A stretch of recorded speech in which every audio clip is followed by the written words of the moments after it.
Hey guys, Datix here, bringing you the Ultimate Vault Hunter Guide. This video will hopefully help you choose which character to play first when you pick up Borderlands 4. Each Vault Hunter has an insane amount of builds and options, more than Borderlands 1, 2 and 3 combined. This can be overwhelming for some, so I'm here to explain what they do, their pros and cons, show their action skills, branches, augments, all the capstones, and finally give my recommendations. So let's start with who you're picking from. First we have Rafa, the Exo Soldier. Then we have Vex, the Siren, Amon, the Forged Knight, and Harlowe, the Gravatar. Check the timestamps below if you want to jump ahead. Note that each Vault Hunter will have access to class mods and other gear that can change up how they play. They also have 3 skill trees, and each tree starts with an action skill. You can, however, invest in the tree and equip any action skill. They're not locked into their associated tree. However, the augments and capstones in those trees are limited to the action skill they're tied to. They don't require a point to unlock, only that you invest into the tree. So passives in each tree that buff action skills will say action skill rather than the specific one, meaning that they apply to any that you have equipped, so you can mix and match passives to suit your build. Say with Rafa, if you want a build that focuses on Ordnance, the new slot that houses grenades and heavy weapons on a cooldown, you could invest in the middle branch of his Arc Knife tree and Apophis Lance tree, both giving bonuses to that playstyle. So, speaking of Rafa, let's start with him. He's the closest thing to a soldier in Borderlands 4. His unique trait is Overdrive. When he activates an action skill, any of the 3 I'm about to show you, he gets a bonus 10% damage and 25% movement speed for its duration and 12 seconds after, at least at a base, but he has passives to boost this. He also has a lot of passives that boost his damage and survivability in simple but effective ways. Let's take a look at his action skills so you get an idea of what you're working with. His first is Arc Knives. When you activate it, Rafa takes out his blades and enters third person, letting you perform melee attacks and dashes that mark targets, then use a finishing move called Blade Fury that deals extra damage to enemies you've marked. It lasts 25 seconds and has a 45-second cooldown after that. Its augments and capstones change how it functions. With Altered Cabron, when you get kills with the knives out, you gain health.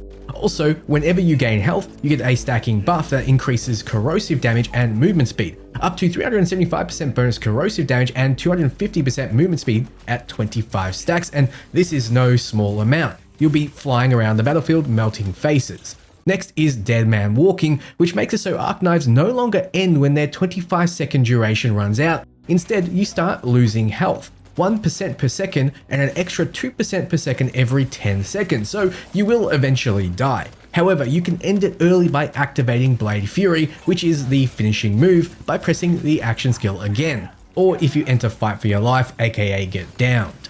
You do gain Overshield as you damage enemies to help preserve you for longer. 15% of damage dealt, so the name of the game is to boost your damage and lifesteal so you can have the Arc Knives up for a full fight, which is great for those who love melee. Moving down, the first branch has Thunder Cutter. Attacks from the Arc Knives now deal shock melee splash damage, and Rafa also gains increased splash damage at all times. It goes well with the capstone Hurricane Especial. It makes it so when you activate Blade Fury, Rafa spins his blade, creating a singularity that draws in all marked enemies and other nearby enemies. When this attack kills an enemy, Overdrive, Rafa's trait, grants increased action skill cooldown rate, meaning that when you finish the skill, depending on how many you've killed, you'll have the skill up again sooner. Killing 5 enemies, for example, will give you 40% faster cooldown rate for 12 seconds of the overdrive. Now, keep in mind this will pull in all targets that are marked no matter the distance from them, with some limitations, making this an extremely effective finishing move as all marked targets will take bonus damage no matter where they are. This branch is all about dealing both shock and corrosive splash damage, a great combination since you'll be hitting both shields and armor. The second branch has the augment Parting Gift. Whenever Rafa activates his dash attack, he leaves behind his currently equipped grenade, which marks targets. Whenever you mark a target, they get marked again, so an easy way to spread marks fast. His capstone, Inferno Protocol, is a bit of a mouthful. Basically, while your knives are out, you store damage taken, then unleash that damage on enemies when you use Blade Fury, while also healing. While the knives are active, you take a bit of incendiary damage, but you also deal bonus incendiary. So think of it as being on fire and unleashing your fiery rage on enemies. This branch is all about ordnance damage, incendiary damage, as well as sacrificing health. You can keep throwing your grenades at the cost of health, as well as deal bonus incendiary ordnance damage with incendiary damage done. The final branch has the augment Acid Drop. It replaces the dash attack with Caustic Leap, which leaps forward and creates a caustic hazard where he lands. Also, when a mark is removed from an enemy, they explode in a corrosive nova. This works well with the Capstone Galvanic Panic. Whenever Rafa performs a melee attack with the Arc Knives, you also fire an STRM glider at an enemy that deals corrosive damage and bonus damage based on how many marked enemies you have.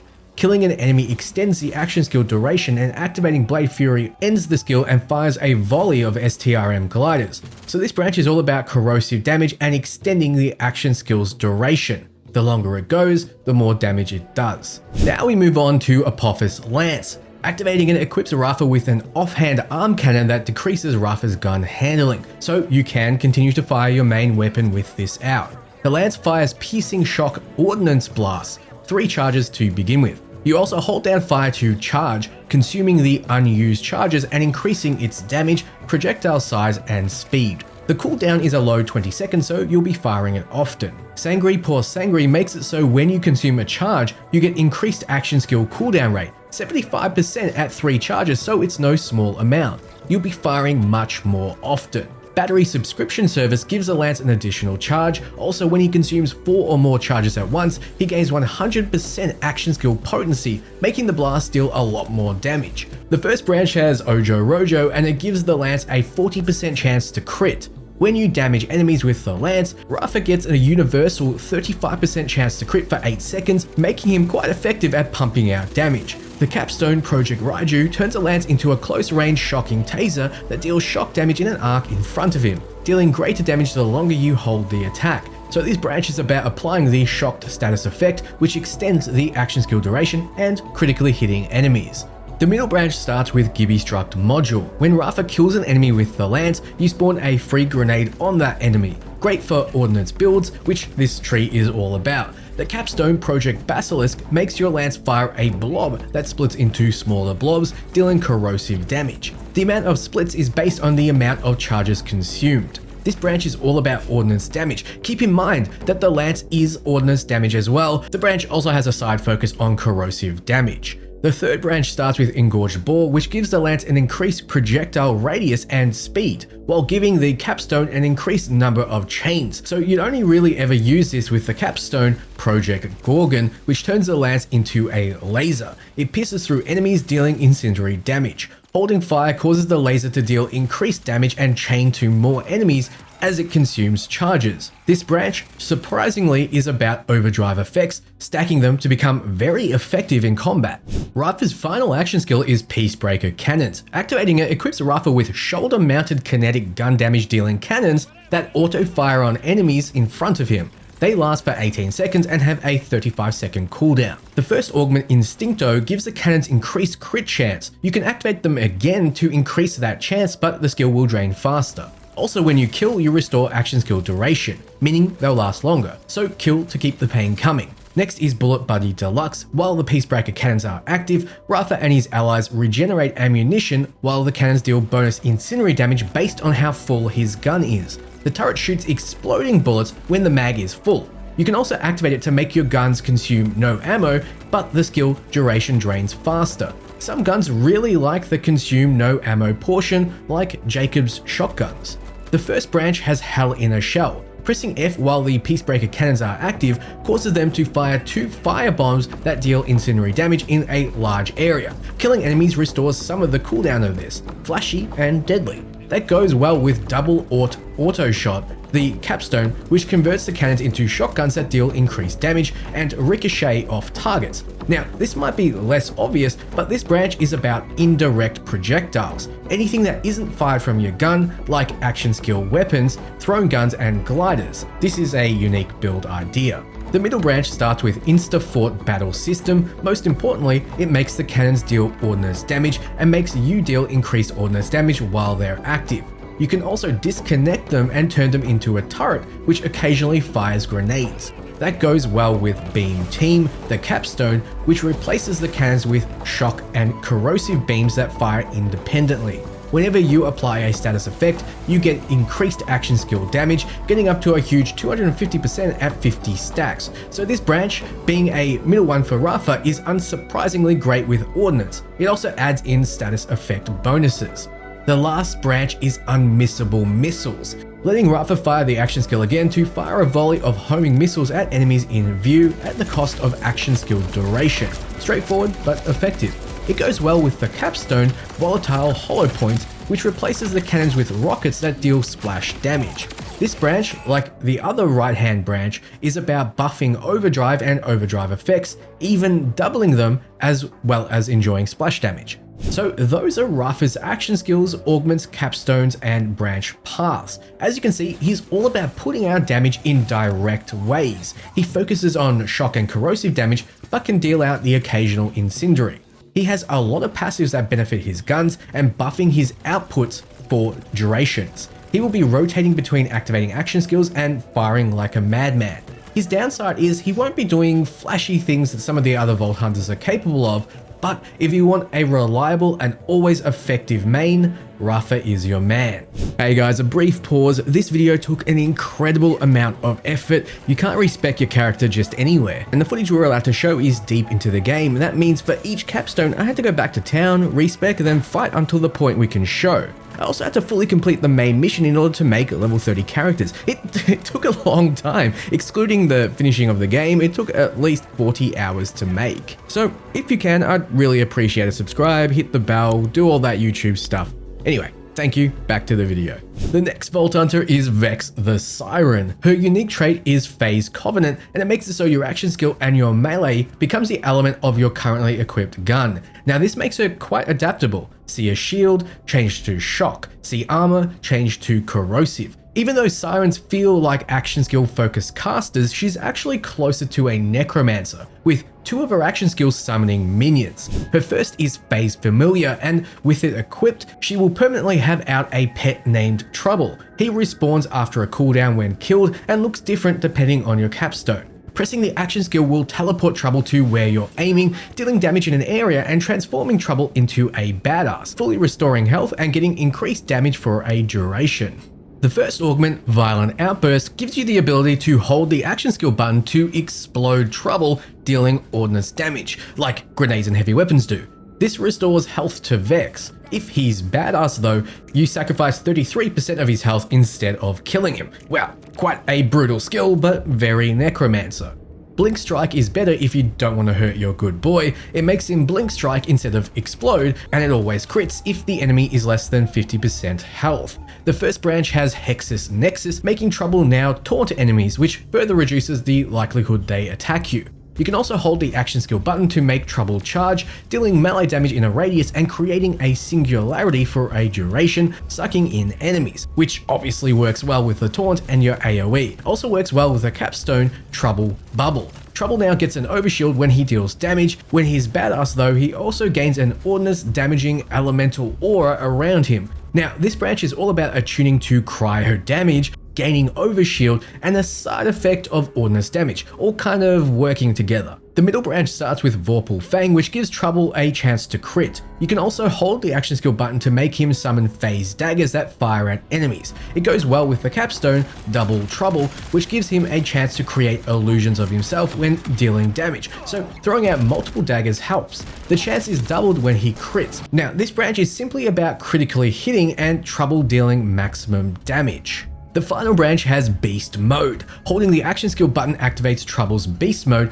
making him immune to damage and gaining increased movement speed and attack speed. Killing at all extends the duration. Powering him up is great for the capstone Unsealed. With it, Trouble now marks his current target, causing them to take increased gun damage from Vex. When you kill a marked enemy, Trouble gains a buff that grants health regen and damage. These effects double, of course, if he's badass, making you both combo together to output damage. This branch is about attuning to shock damage and, of course, minion damage. Don't forget, Trouble will be the elemental type of what gun you have equipped.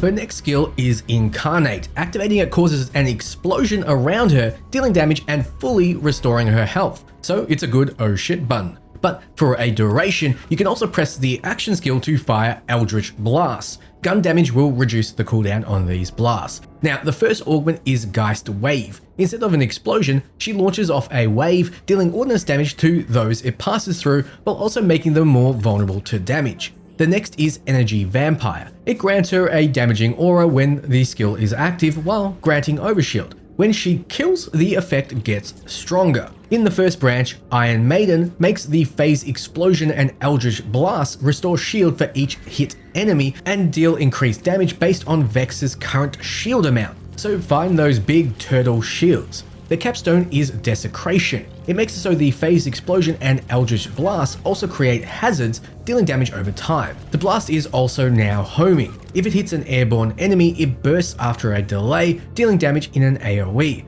Air enemies are everywhere in this game. This branch is about attuning to radiation damage and liking full shields. The middle branch has Witchy Trigger Finger. Dealing damage with the blast or explosion will refill ammo and grant a stack of a buff that increases gun damage, so blasts to get better at shooting. The capstone helps there. Vibe Check makes Eldritch Blast have 3 charges, and activating it can consume all charges to ricochet on hitting an enemy. The cooldown reduction from gun damage is also doubled. So either fire off the blast or consume them to make them ricochet, both boosting up your gun damage. So this branch is all about utilizing your action skill to boost your gun effectiveness. The final branch has Grave Harvest. When you kill an enemy while Incarnate is active, you'll spawn a soul orb that deals status effect damage to nearby enemies. You can then detonate those orbs, dealing ordnance damage in an AoE. If you walk over them though, they'll restore health and action skill duration. That's good, because the capstone Heart Piercer sacrifices health when casting Eldritch Blast to turn it into a piercing wave.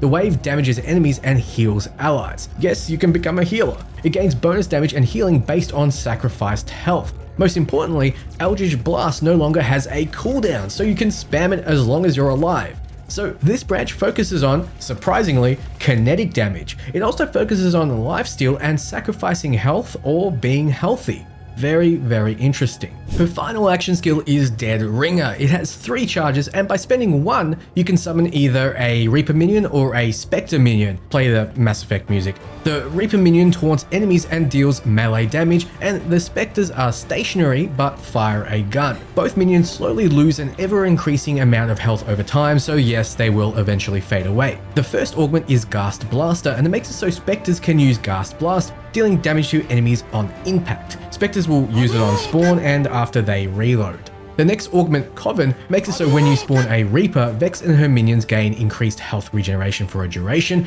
and spawning a Spectre grants Vex and her minions critical chance. Both effects can stack. Keep in mind you have 3 charges. In the first branch is Wither. It makes it so Spectres cast Wither on an enemy when they spawn, dealing damage over time and increasing damage taken for a duration. This can stack once per elemental type, so you want to be swapping your guns for each summon of the Spectre.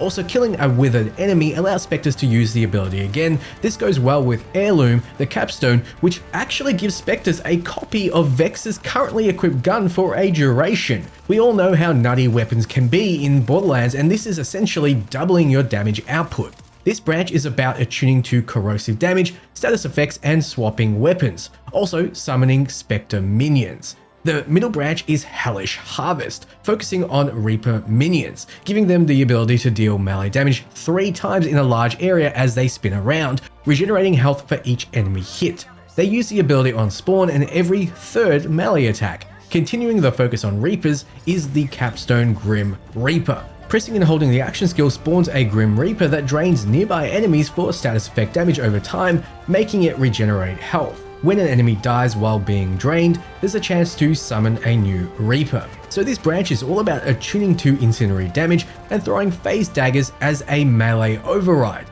Therefore, melee damage at range for Vex and melee damage for your minions. The final branch has Banshee's Wail. It gives Reapers the ability to use Banshee's Wail, dealing damage to nearby enemies and granting overshield to allies.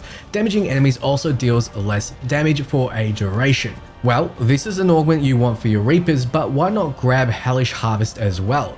You can with the capstone Dark Pact. It lets you equip 2 augments at once. Also, if you press and hold the action skill, you fully restore all health to your phase clones, giving them more movement and attack speed. Activating this also resets the health loss effect.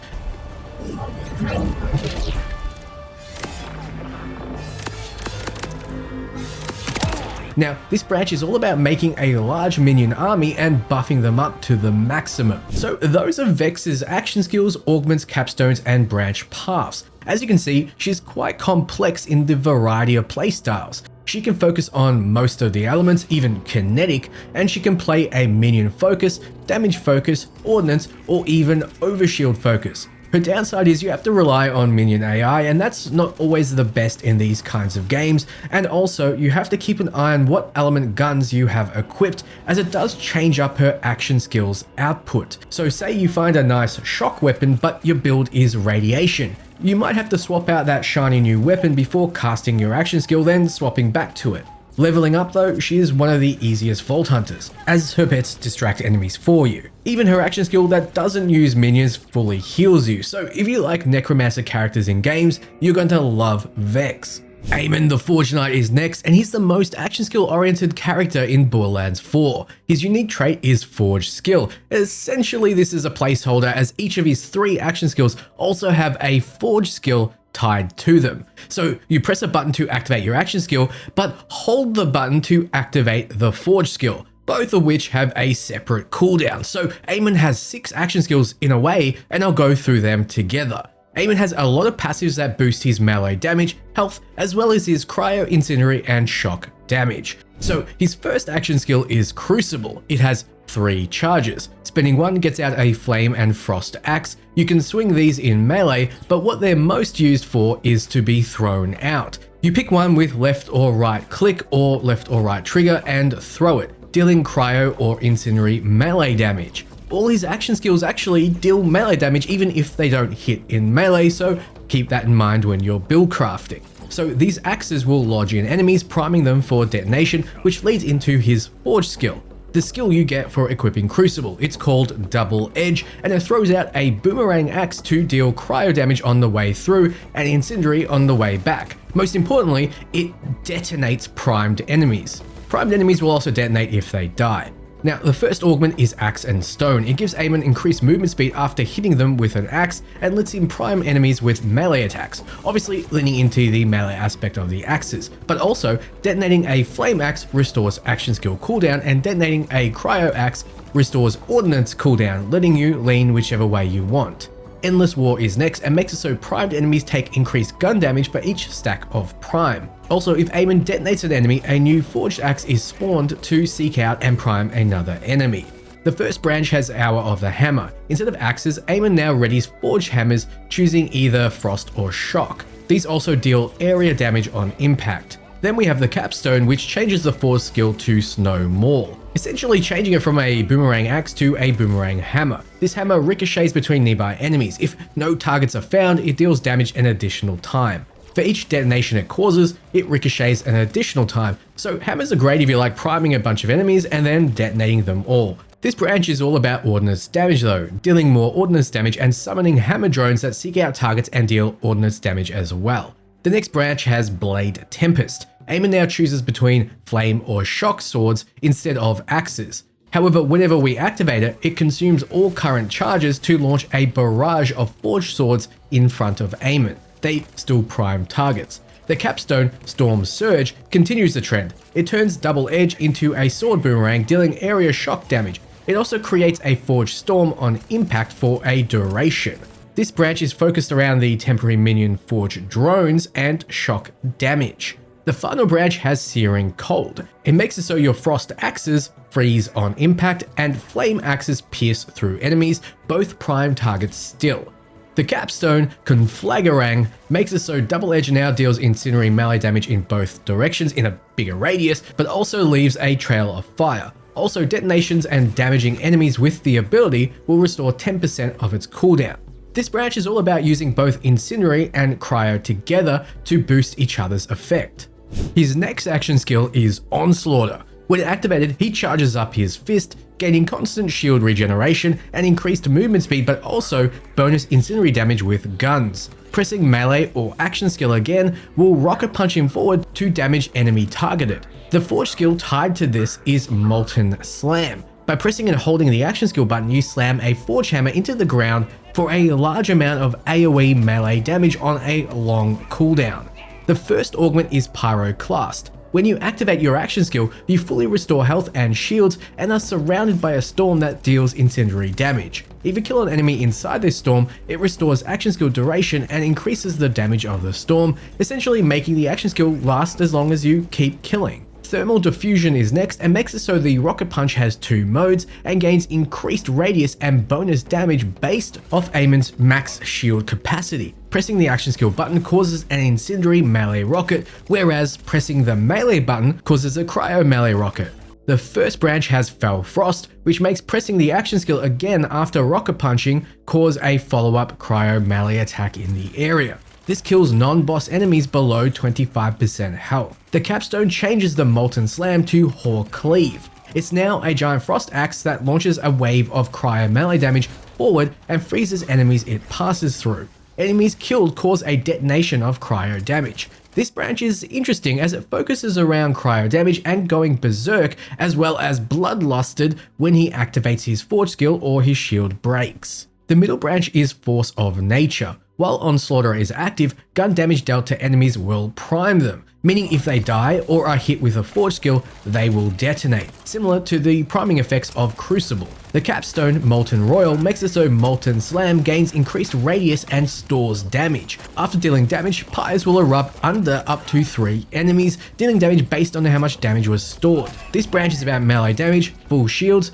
weakening and exploding enemies. His final branch starts with Fulminating Fist, which gives Amon increased status effect chance while Onslaughter is active. Pressing the action skill no longer rocket punches you forward, instead it launches a lightning wave that deals shock melee damage to enemies it passes through, making you kind of ranged now. The capstone though, Stormcutter turns the Molten Slam into a sword, launching a forge wave that deals shock melee damage to all pass through. It restores action skill cooldown, duration, and ordnance cooldown for each enemy hit. This branch is about burning and shocking enemies to gain benefits to each for doing so. The final action skill is Scourge. Activating it equips a forged shield that absorbs all frontal damage completely as Vengeance. When the Vengeance meter is full, you lose the damage absorption and get a lower 60% reduction from the front. However, when you press the action skill again, you launch a forge wave out of your whip, dealing cryo damage and piercing through targets. Each hit consumes Vengeance to increase damage dealt. So you want to build up Vengeance but spend it before it gets to max in order not to lose your complete damage immunity from the front. The forge skill that comes with Scourge is called Firewall. Holding the action skill will deploy it, absorbing enemy projectiles and boosting friendly projectiles damage and speed. Absorbed damage is converted to Vengeance if Scourge is active. Also, obviously, it damages enemies for incendiary if they walk over it. The first augment is Blast Chill. It makes it so the forge waves consume more Vengeance and explode on impact, dealing cryo ordnance damage in an area. Also, the radius is increased more if it passes through a firewall. Nice little combo. Cryonic Thume makes it so while Scourge is active, Amon taunts enemies and sends out cryonic pulses every second, dealing cryo ordnance damage and restoring allies' health. It also reduces his movement speed while aiming to give bonus cryo damage with guns and make them consume Vengeance on each gunshot, completely changing how Amon plays, and I'm sure your wheels are turning. In the first branch, we have Molten Rebuke. Forge Wave is changed to Molten. You press the action skill button to consume all Vengeance and throw the Forge Shield at a target enemy, dealing incendiary ordnance damage and ricocheting on impact. Think Captain America. The capstone, Ring of Frostfire, makes it so Firewall is now a ring. It deals incendiary damage to enemies inside it and cryo damage to those who enter or leave. Firewall grants friendly projectiles that pass through further increased damage and projectile speed. Quite a significant amount too. This branch is all about incendiary damage, ground slamming to make fissures, and ricochet effects. The next branch has Eternal Winter. Amon's Forge skill now restores action skill duration and firewall duration on damaging enemies and can be activated 3 times in succession. The third launches a massive Forge wave that deals increased damage and does not consume Vengeance. The capstone replaces Firewall. You now hold the action skill button to activate Glacial Rupture that swings Forged Whips, dealing cryo ordnance damage over 2 hits to nearby enemies before slamming into the ground, creating a cryonic fissure that deals more cryo ordnance damage and leaves cryo hazards. So this branch has a heavy focus on cryo damage with a splash of ordnance payoff. His final branch starts with Storm Lance. It replaces your Forge Wave with a spear, dealing shock ordnance damage and consuming vengeance to increase damage. It primes enemies, detonating them when they die or are hit with your Forge skill. These detonations though can be caused by gun critical hits, be it at a lower value. The capstone, Wraithfall, makes it easy to land those detonations because Firewall is now replaced with a massive Forged Sword that falls from the sky to strike target enemy, dealing shock ordnance damage to enemies in the area, plus it always critically hits. So this branch has a heavy focus on shock damage, creating elemental bolts, and a minor focus in ordnance. So those are Amon's action skills, augments, capstones, and branch paths. He's a complex character using his action skills in multiple ways to combo. He's the master of comboing with himself for large payoffs. Also, almost everything he does has an elemental effect, so he very much leans into cryo, incendiary, or shock damage for his output. If you don't want to boost up ordnance or melee damage, you might be in a rough spot because of it. However, he has many ways to mix in gun damage alongside his action skills. So if you want to feel like a brooding 8-foot tall Viking monster, overpowering his enemies with tank and raw, elemental, explosive, or melee damage, Amon is the Vault Hunter for you. So last but not least is Harlowe the Gravatar. She leans towards using her action skills to control the battlefield and dish out a lot of radiation, cryo, or corrosive damage. She's also one of the best to support your team. You can see that with her unique trait, Entanglement. Whenever she uses an action skill on an enemy, they get an oil slick-like effect on them called Entangled. Entangled enemies share a portion of gun and skill damage with all other entangled enemies, 7% to start with. She has a range of passives that make her quite unique, so let's go through her action skills to get a better idea of what she's about. Starting with 0 Point. You activate it to put an enemy in a bubble called Stasis for a duration. If it's an enemy that's immune to crowd control, like a huge boss, they take damage instead. By pressing the action skill again, you slam the enemy you bubbled into where you're facing. This creates a small explosion, so you can slam your targets into each other or even into explosive barrels. The first augment, Strange Actuator, makes it so whenever Harlowe shoots an enemy with a gun, bullets ricochet off the enemy onto all enemies in stasis. If Harlowe crits, that enemy also becomes entangled. So this augment encourages you not to shoot the entangled target, as it will receive damage anyway. The next augment is Peer Review, and it makes it so you spawn a homing, rejuvenating projectile when you put an enemy in a bubble, and it targets you or your allies when you slam or kill the enemy or when stasis ends. The projectile grants decreased action skill duration rate and increased action skill cooldown rate. Also, if they were in fight for your life, they immediately gain a second wind as if they killed an enemy. So a very supportive augment. It might not be for everyone, but in groups it will be appreciated. In the first branch is Wildcat Destabilization. It makes it so entangled enemies take bonus radiation damage from Entangle. Whenever Harlowe deals radiation gun damage to an enemy, you restore action skill duration. Kills in stasis create a radiation nova, which deals damage based on action skill duration, so this one wants you to target down the bubbled enemy fast for a big powerful nova, or take them to the jam with falling bodies. Pressing the action skill button now places an additional enemy in stasis at the cost of skill duration. When the stasis ends, it automatically slams all enemies straight down. This branch has a focus on action skill duration, bubbling multiple people, and entangling multiple enemies. The next branch starts with Cold Storage. All damage dealt to enemies in stasis is stored. Whenever an enemy is slammed or stasis ends, create a cryo explosion based on all stored damage centered on that enemy, and also automatically freeze other enemies nearby, so laying on the pain and then slamming them down for big damage. The capstone Cold Plunge will appreciate that, as whenever Harlowe slams an enemy, you create a singularity on that enemy followed by a cryo explosion.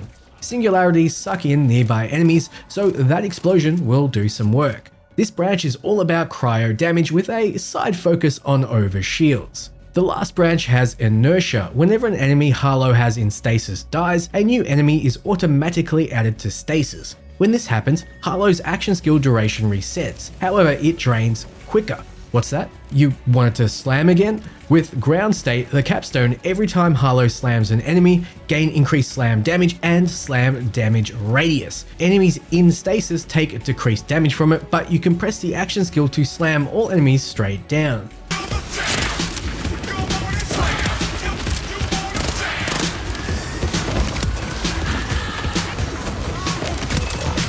So this branch is all about splash damage and buffing the entangled effect. Her next action skill is a nuclear disco ball of death, Chroma Accelerator. It fires an unstable energy pocket that does cryo damage to those it passes through, then explodes, dealing heavy radiation damage in a large area if you press the action skill again or it reaches the end of its journey. A big nuke on a 38-second cooldown. The first augment, Void Star, makes it so as the disco ball passes an enemy, they lose a portion of their total health as kinetic damage and become frozen, making it hit harder and crowd control. Neutron Capture makes it so the disco ball stores the damage it deals to enemies, so after it explodes, the damage is transferred to Harlowe's gun, causing her to deal bonus radiation damage, 10% of what that amount was, really powering you up.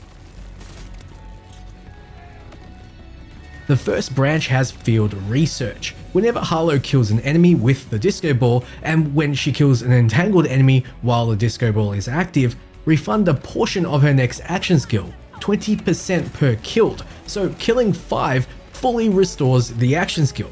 This will be made easier with Q Ball, the capstone, as it makes the disco ball bounce as it travels and can no longer be manually detonated. Each time it bounces, it creates a radiation explosion. Whenever it strikes an enemy, it changes direction and bounces towards another enemy up to 10 times. All you need to do is kill 5 enemies to use it again. So this branch is all about skill and cryo damage. It can also convert those radiation effects into cryo. But if you like radiation, the middle branch is for you. Special Purpose Magnus makes it so enemies are pulled along with the disco ball as it travels, increasing the detonation damage for every enemy it has hit.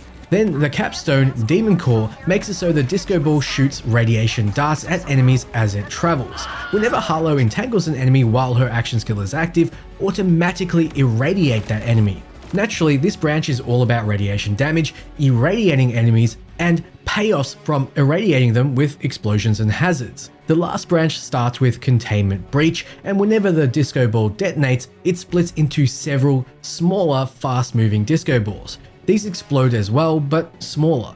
With Shattering Light, the Chroma Accelerator changes how it functions. Now it readies when you activate the skill, then if you activate it again, it fires a fast-moving disco ball, consuming a charge. As the accelerator is held out, it gains charges, so you can fire it as long as you have charges left throughout the 21-second duration. So this branch is all about her shield, the disco ball's damage, and overriding her melee with a disco ball punch.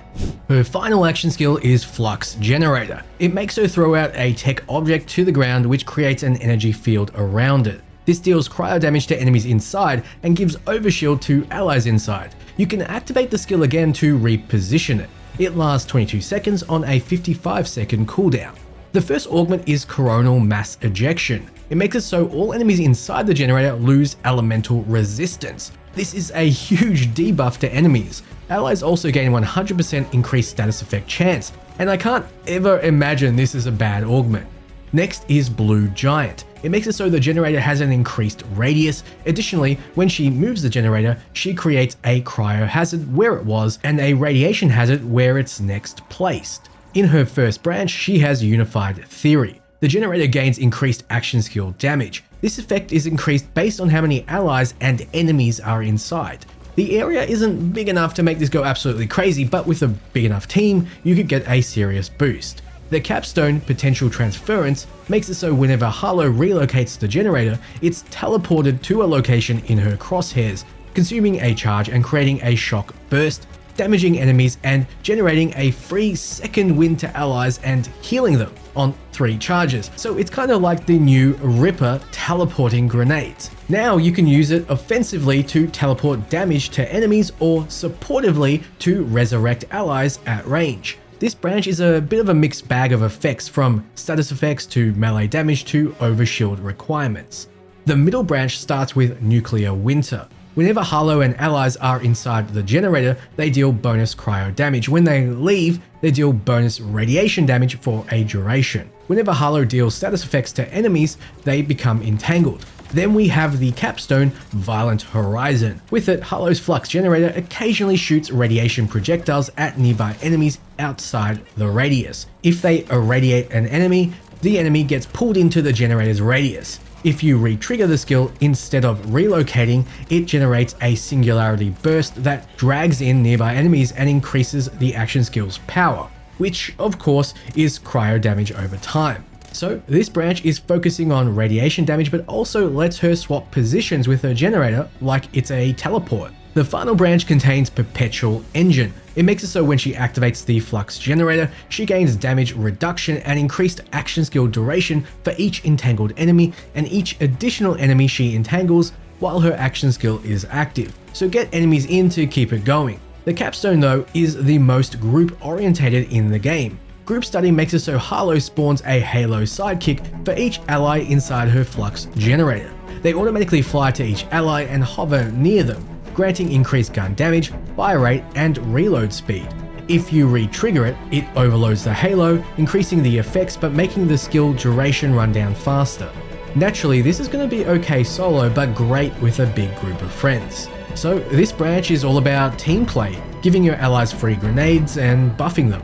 So those are Harlowe's action skills, augments, capstones, and branch paths. She's not as complex in her uses as Amon, but still has a few things to think about while you're building her. She works very well with radiation, cryo, and shock effects, but mostly focuses around using her action skills, entangling enemies and debuffing them while buffing her allies. She has a lot of team-focused paths. She also has a lot of solo paths, just not as many as the other Vault Hunters. If you don't like her action skills, you won't like Harlowe, as she needs to use them to be effective. That being said, the effectiveness is sky high, so if you like her unique playstyles and builds, Harlowe may just be the Vault Hunter for you. Now, that just about covers the basics of everyone. You should have a good idea of who you want to pick. The only things to consider now are gear and specializations. Without finishing the game, these really won't matter, so I won't run through them here. Just note that all Vault Hunters can use every weapon type effectively and have some way of making it work.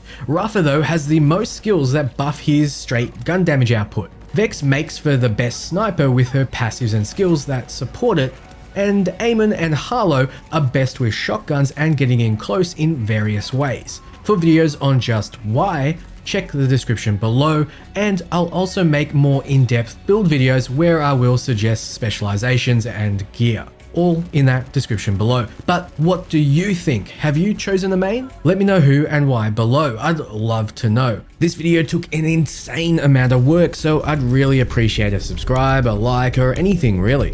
So thank you so much for watching, and until next time, ciao friends.